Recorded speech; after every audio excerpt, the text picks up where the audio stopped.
Hi, this is Susan with Tailored Expressions, and I'm here today to share with you some new products that TE has released in their series of designer dangles. I just love these wood pieces that they've released called Knock on Wood, on point, solid and on point frame, and the coordinating dies that go with them. And then also the in the round knock on wood pieces and the coordinating dies that go with it. They've also released some adorable new custom craft leathers.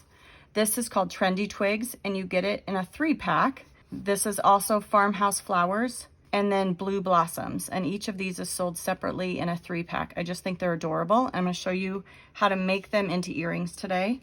And these are an essential that you'll need, but have always been in the line, is called jump rings and the earring wires. You'll need both of those to create your earrings. A few supplies that we're gonna need is a glue. Whatever your glue of choice is, just go ahead and try it. This Nuvo has worked great for me. Some purple tape, a craft pick, whatever pliers you like to have. These just happen to be the ones that I own. A good set of scissors with a fine point blade on them.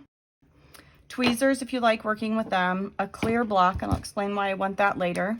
And then of course you're gonna need a die cut machine and a metal shim. The metal shim really helps with these dies to make sure they can get cut through that thick craft leather. Before we get started, let me take care of a couple of things. I want to show you how to set up your machine with the metal shim. It is very important with these dies to use a metal shim. With my Big Shot, I need the multi-purpose platform. You need a cutting plate, and then of course your leather with the die, and then your second cutting plate. Just make sure your die is nowhere near cutting into your metal shim. You want that on the bottom, cutting plate, your leather, and another cutting plate. That's the best setup, and then I do go back and forth 2 or 3 times to get a good cut through that craft leather. And then also, when you first get your wood pieces, you'll want to open them up. I like to dump them out and take care of this process right away. I dump them out, and I do like to match up my stains a little bit so that I know which 2 earrings I want together. And then if you notice on the back of these, there's a paper backing. You'll want to take that off. And I like to use a metal pick or a tweezers, or if you have fingernails that you can use, go for that. I just like to use my die pick. Get in underneath there and I peel them off. I like to do that with all of them just so it's done and I don't have to worry about leaving it on there. Also, sometimes I might like that back side of the stain, so I just go ahead, take them all off right away and get them out of my way. Let me share with you the on point solid and how I made these earrings. I'm going to make the second one. I went ahead and used some designer felt that Taylor had released in the past called Leopard. I just really like it. I cut it with the on point dies and went through a couple of times. And if you do have a few stray pieces of thread that didn't quite cut, just take your scissors and give them a quick trim. It's no big deal. It just might miss a thread or 2 here or there. So give them a trim, get them the way you like it. And I'm going to show you how to work with these jump rings. I like to work with my pliers in my right hand, and I will take my jump ring, find that opening or where the split is, put that to the top, grab the right half of that jump ring with my pliers in my right hand, but I'm right-handed. And then you can either use your thumb or a second pliers, it's up to you. I'll show you. I just push with my left thumb, push the other half of the jump ring back away from me while pushing the right side of the jump ring towards me. The reason why I do that and I don't try to pull that circle apart is because I want to maintain that circle. So pull them apart, and then you'll slide on your components. I'm going to slide on my wood piece, my knock on wood piece, and then my designer felt. I like to take this chance to go ahead and add my other jump ring because you need 2 jump rings and 1 earring wire for each earring. So 4 jump rings and 2 earring wires to make a pair. Then when I go to put them back together, I just do the exact opposite. Is I take the left side, push it towards myself, the right side back until they meet back up. And that is how you put your jump ring together. And you have that component. And then to open up your earring wire, you have this loop at the end. And at the very, you'll see at the bottom of the loop, you can find the side of where it attaches. So I like to place the earring wire facing, you know, the end of the wire facing away from me. I will take this loop and I'll do the same thing. I don't want to pull the circle apart, that loop apart. I want to pull part of that loop, the opening part, the part that's split, up from the wire. That way it gives me an opening. Let's see if you can see that. Opens that up for me and still maintains that circle. Then I will take the jump ring, the second jump ring. I will make sure that it hangs forward. I have done that before. Before you close it up, always make sure that when you put on your earring, your design is going to face to the front. So this is the Knock on Wood On Point Solid that I made with the designer felt in leopard. And then this is the On Point frame. And I chose to make this by putting my trendy twig leather piece on the front. You could also, I think it would be just as cute if you put that leather piece on the backside and have it see more of your wood frame. So it's kind of up to you, but that is the On Point pieces. And these are some earrings and I hope you like them.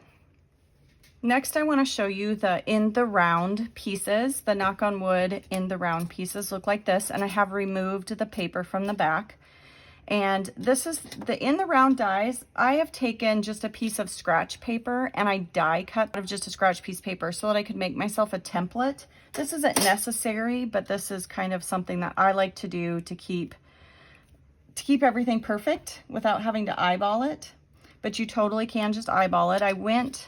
Took this piece that I cut out, added that second die to the bottom, lined it up right where I wanted it, and then I ran it through my die cut machine so that I could have this template to lay on my Knock on Wood piece.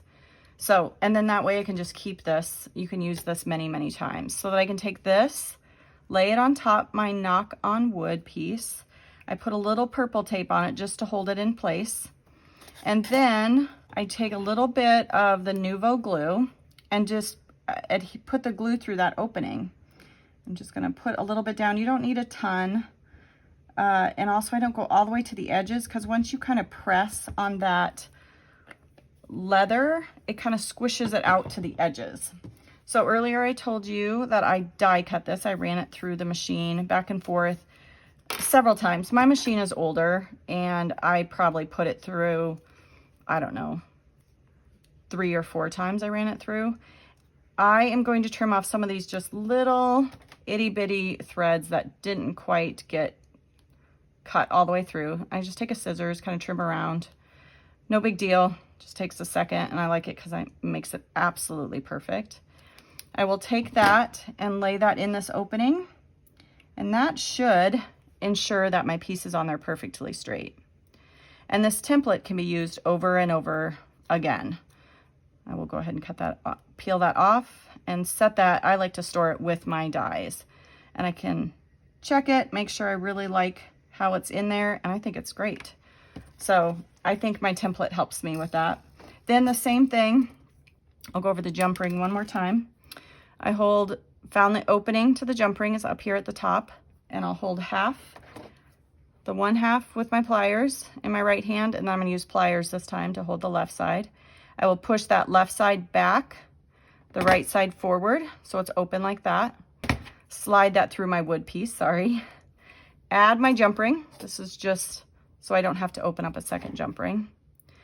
Add that piece and then do the opposite. I'm gonna take the back part, the left part, push it towards myself. The right side, push it forward. Then I will grab my earring wire again. Again, hold that and then pull that up towards me to open it. Hang it on there. Again, I do always check that it's gonna hang to the front.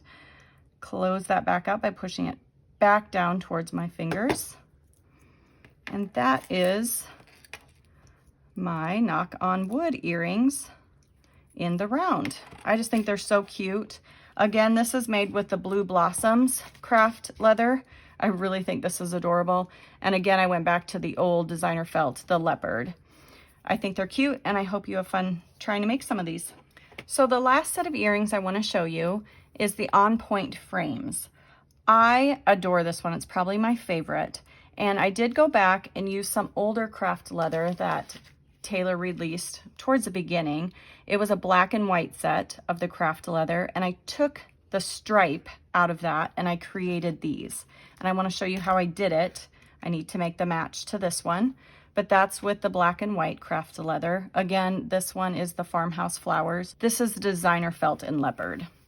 And what you do to create these is you're going to take this frame. I took my frame piece and I just added little dots of glue all the way around the edge of my frame. I did avoid this upper part where that hole is at, and I'll show you that in a second, but I avoided that by adding glue all the way around, set it on my designer felt, and then I added a clear block on the top just to hold it while it dries. And I did this one ahead of time because it has to be completely dry before you cut into it. So I did this one earlier today and it's fully dry. It's all adhered. And then this is where you want to take a sharp scissors. And I like ones with a very small, thin blade. And I'm going to take that blade of my scissors and lay it almost flat with the bottom part of that wood, the bottom edge of the wood, and then cut. That way I'm almost kind of cutting underneath the wood, so I don't have to worry about any of my felt showing through. If you don't like this process, I'm going to show you another way to do it here in a second. But notice I don't have my blade flush with the wood. I don't want to do that because it gives just a very fine halo where you can see your felt sticking out. So again, my blade is almost kind of laying underneath the edge of this wood piece, and then I'm cutting all the way around. And do you remember that I said don't add any glue up at the point where the jump ring goes through? I'll show you how I'm going to fix that in a second.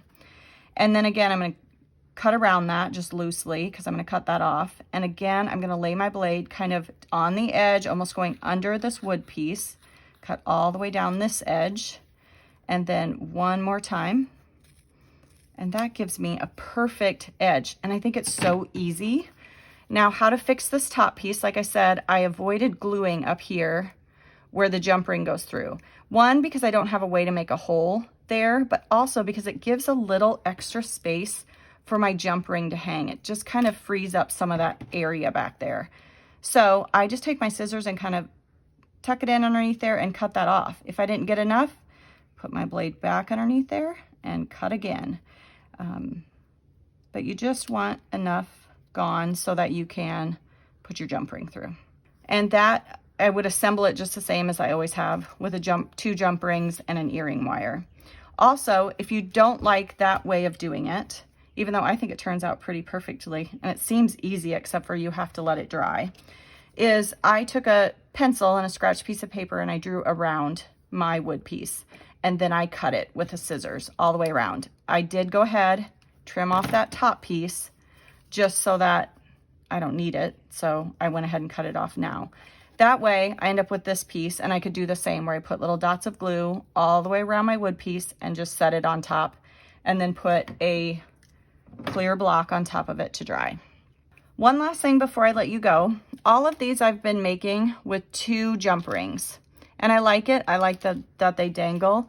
But a design option for you would be to turn this loop on the bottom of the earring wire. It is up to you. My one caution on it is it does create a weak point at the bottom of your earring wire. So every once in a while I'll have one of them break, but not very often. Maybe 1 in 15 earring wires I'll have break. It just creates a weak point. But if you want to get rid of one of those jump rings, here's an option for you. First of all, I will tell you that the gold earring wires turn better than the silver toned ones. I think it's just because of the metal that they're both made out of. So just the same as what I was doing in the past, open my earring wires is the same way I hold it, with my thumb and index finger together. And then I'm right-handed, so I hold the whole loop with my pliers. I'll use the bent nose, that's what Taylor sells.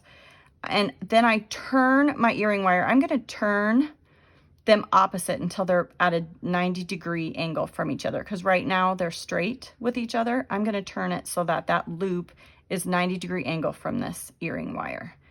And I like to do it slow and forward, because you don't want to go back and forth with it. You want to make this done once. You don't want to have to come back and take some of that turn out of it, because then you'll be putting more tension on that wire. But that turns the earring wire so that it's at a 90-degree angle from your loop. So then you can cut out one of your jump rings. But again, that's a design option for you. Depends on if that's the way you want to do it, or if you just want to add 2 jump rings. Have a great day. Thanks for joining me.